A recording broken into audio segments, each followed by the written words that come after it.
The standard American General Infantry was the staple of the American forces during the Second World War. Amongst the thousands of American GIs who fought during the last Great War, a large majority were riflemen. So today, we'll be taking a look at not one, but 4 US Army Rifleman figurines from King & Country, DD 307 to 310. The miniatures were part of the D-Day 44 American series and were all launched back in November of 2017 and retired in June of 2020. They were released with an MSRP of $39 US, but the prices were dropped during the end of the run remainders to $25 US.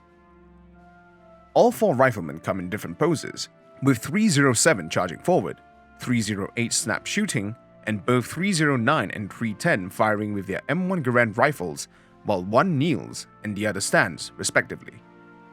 The figurines stand at approximately 6 centimeters tall or around 2.5 inches, with the exception of the leading rifleman, which has a height of roughly 5 centimeters or around 2 inches. All 4 figurines are scaled at approximately 1:30, which is the standard scale for King & Country's lineup. Their uniform top consists of the M1943 field jacket as well as the M1937 wool shirt underneath it. The M43 jacket is made of windproof cotton sateen and had a darker OD7 color compared to the lighter OD3 color of the M1941. Due to shipping delays after D-Day, as well as rear echelon soldiers hogging the new supply of uniforms, the M1943 uniform only saw widespread use in Europe in late 1944, and even then, only parts of the uniform were issued, mainly the field jackets. This is why it is common to see soldiers wearing the older M1937 wool trousers alongside the M1943 jacket, which is the case here. The M1937 wool trousers were colored in OD shade number 33, which is brownish in color in comparison to OD7. The footwear worn by these soldiers are the rough-out service boots, with the M1936 leggings wrapped on top. The M1936 leggings serves as a height extension for the boots, so that soldiers can blouse their trousers and prevent foreign objects from entering. All 4 soldiers are wearing the iconic M1 helmet with a net cover. The net was used to prevent the helmet from reflecting too much light when wet. Burlap screen was also often ran through it as well for additional camouflage.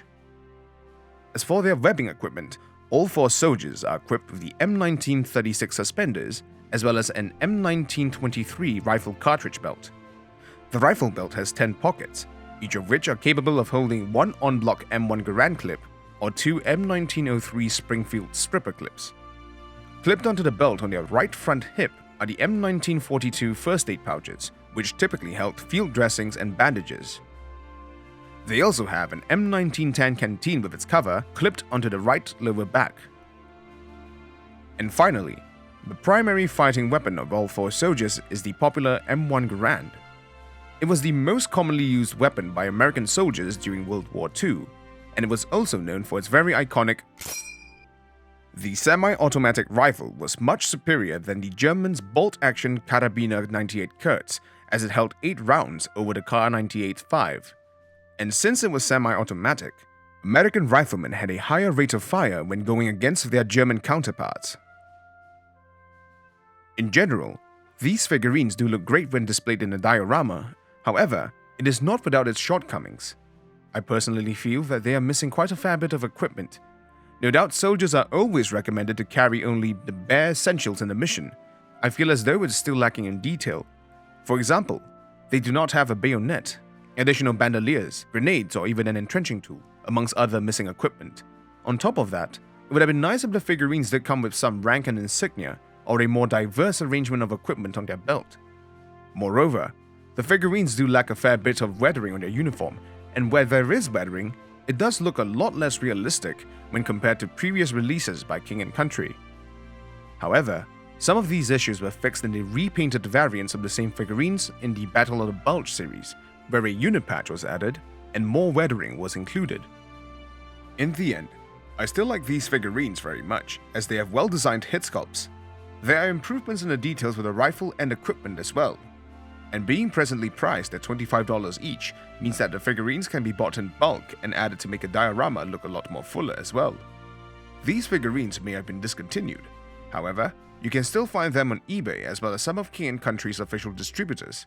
I usually order my figures from the Toy Soldier Experience based in Australia. They are quite efficient and typically ship within one business day.